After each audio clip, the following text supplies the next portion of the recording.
duri zoyni fin kanneen siin jee ilmaan kiyya akkamti yoyni kan ilmaan kiyya garaa kamtu na dandeeti yoyni kan ilmaan sii gahee natti fakkaata. Dalaala deemtee bakka sanitti akkasii guramtee ciqattee ifa addunyaa kana arguu dhabdee jechuudha. Kanarratti barumsa argattee na fakkaata dalaala deemurraa. Amma immoo karaa haadha mana keetiitii karaa ilmaan keetii akka galtuun kabajaan si gaafadha. Yaani maal waan ta'eef raajuun ichi keessatti hidhamee isii cinaata. Raajuun yoo isii san fuudhee akka gartee jaarsaa jaartummaatiin mana san keessa cinaata taa'uu ni danda'a. Assalaamu alaikum warahmatullahi wabarakatuh. Hordoftoota kabajamtoota keenya deebi'ee dhufeetiin jira. Duraan dursee raajuu baga rabbiin nagaa si baasee viidiyooti alhamdulillah nagaa bee jettee martee argeetiin jira.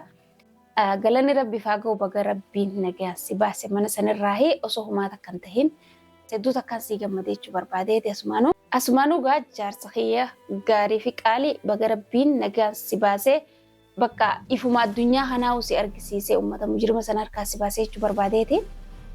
Asumaanuu immoo ummata saniifillee dhaamsanii nan dhaamu. Raajuun akkami bee jettanii dubbachuu jirtan.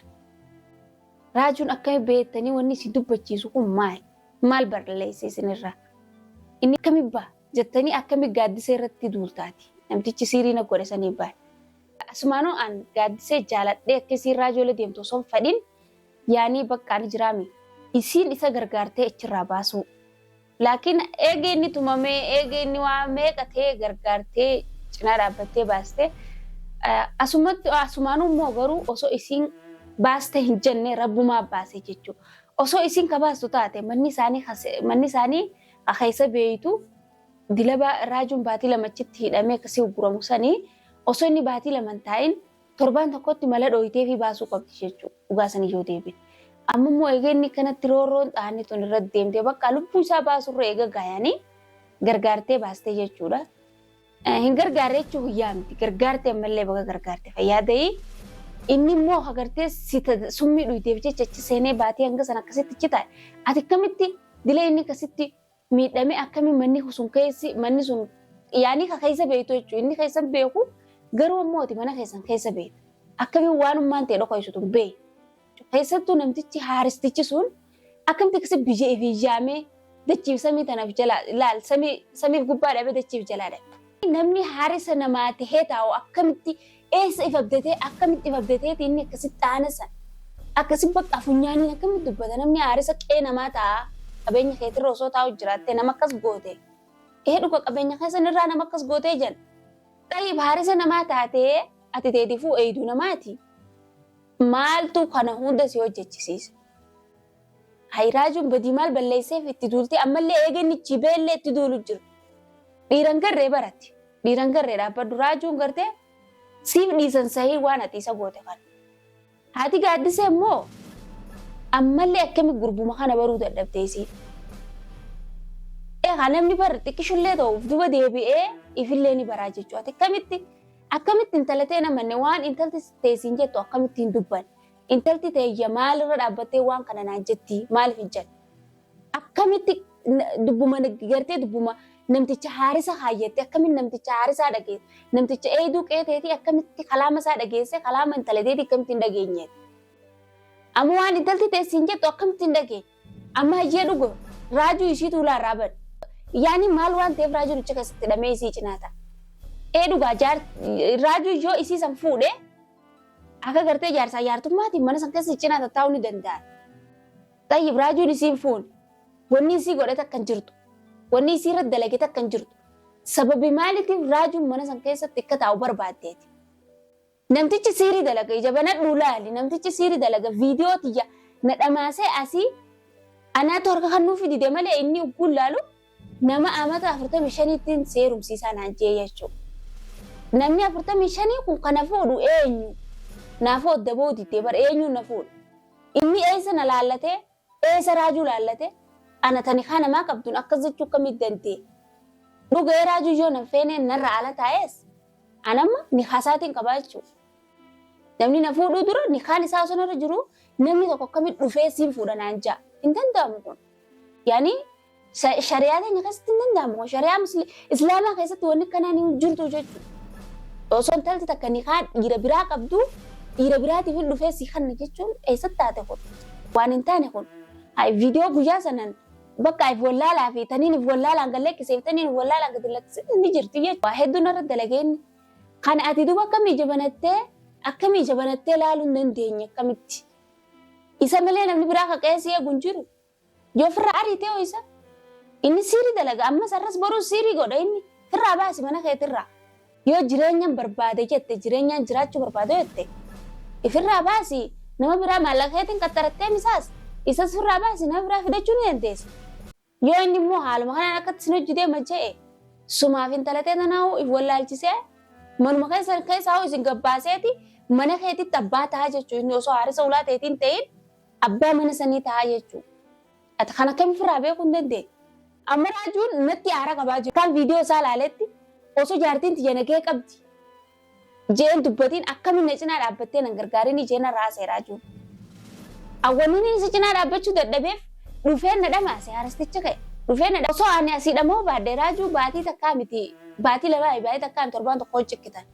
Akka isa ciqqabeen mana kiyya na duuba anaa raajuu baasuuchi dhaqee duuba irra deemaa mana kiyya ilaa mana kiyyaa na galchee guyyaa haan mana kiyya dhufee jechuudha. Garuu nama ollaatiin dhufee bakka nama ollaa kana na wajjin jirru jira sanumaa dhufee na laaluuf mana na wajjin maal juuf dhufe seetiin ulaarraa bane maleen osoo gartee haaristicha kee siirii qabatee na dhamaasu dhufe je'ee akkasitti ulaarraan bannee jechuun guyyaa duraa dhuga guyyaa duraa dogongoree irraa bane. Guyyaa haan immoo ifimaaf ulaa banatee seenaa siirii dalagatee deemaa jechuun ulaan sa'aatana irraa banamti sa'aatana ol seenaa sa'aatana gabbaa namni isa beeku jiru. Sababii sanirratti raajuu cinaan dhaabbatin raajuu osumaanuu atillee sababii sanitti si cinaan dhaabbatin ammallee yoo mana keetti galuu barbaaddeettis raajuu manni kee karaan bane namni si dhorku jiru. Dhuga ilmi namaa ni khalatte intala san jala mana sanii galte ani intala san jala mana sanii galtee hanga san teessee sillee gartee silleen qeequ akkasitti jeetis bakka dogongora qabde jeetis dubbachuu hin danda'u. Intala san akka isiin waasitti ichi booda daadhu iddee waasitti hin taaneef nagaan galchite san galchite.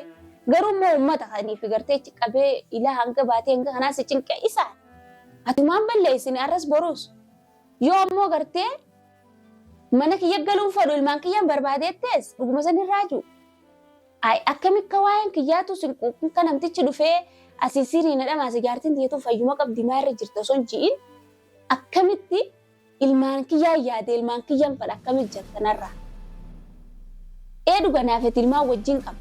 Dura ka gartee ilmi namaa yogguu jaartii qabu haadharraan ilmaanii dhaqaa ati immoo osoo maqaa kiyyaa'uu nan dha'ini si galee baga rabbi si baase mallee osoo maqaa kiyyaa'uu baratini aadoo ilmaan kee dhayite ilmaan kee arra osoo mana kana keessa akka kiyyaan na hojii jiraatani siiriin gaafa na dhamaasan sani gaafa haaristichi ummaa gaaddisee siiriin na dhamaasu ilmaan kiyya na moggaa jiraatani ani ilmaan kiyya si galee ija lamaanitti hin argu jechuu ilmaan kiyya.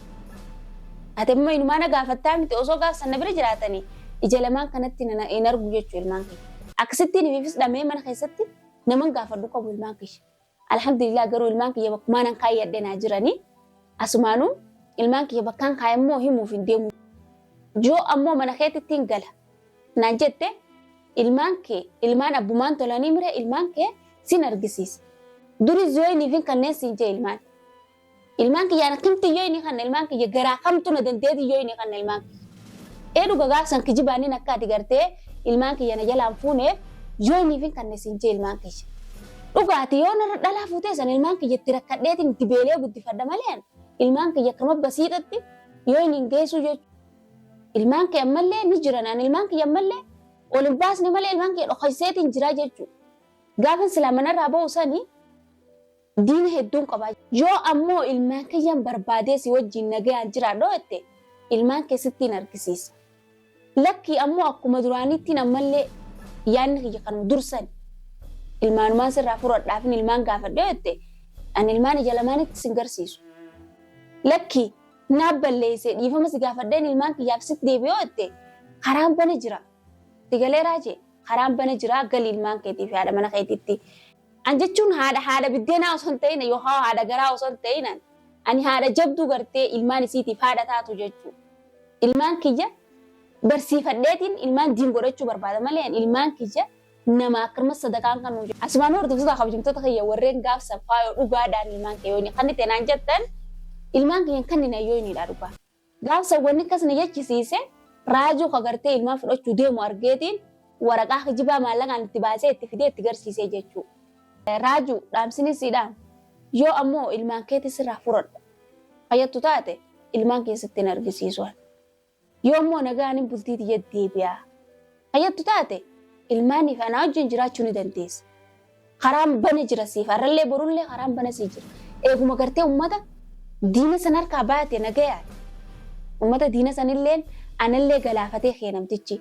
Akkuma si galaafatetti nallee galaafatee kee jechuudha. Rabbumarraa na hambise malee na dhamaasee jechuun ni hanga dandeettii isaa na dhamaase. Asumaanuu garaajuu ani mana na dhiiftee amata tokko olii gad deemtus barumsi immoo irraa fudhattee gaaddisee jala deemtee barumsi ati irraa fudhattee barumsa gayaadha natti fakkaata. Yaani ani jechuun kan mana kana mana duraan irraa beetti illee na roorriste garuu hedduu tokko na roorriste. Ansan hunda takka simmiidha jeetillee yaanne jechuudha. Ammallee simmiidhuun hin deemu. Ammallee simmiidhaa zeetis yaanne jechuudha. Garuu amma siigee natti fakkaata. Amma immoo hedduu takka waan dhalaa ala deemtee yaani dhalaa ala deemuu keetiini bakka sanitti akkasii guramtee ciqqattee ifa addunyaa kana arguu dhabdee jechuudha. Saniif immoo inni siidhaamu siif gayaa tanarratti barumsa argattee na fakkaata. Dhalaa ala deemurraa barumsa argattee na fakkaata. Amma immoo karaa haadha mana keetiitii fi karaa ilmaan keetii akka galtuun kabajaan si gaafadha. As booda dhalaa ala deemuun gahee jira. Wanni ni qabadhee dhufeera tanuma fakkaatti hanga waan babbareedaa qabadhee sin dhufuutti na faana turaan sin hin jaabbaa.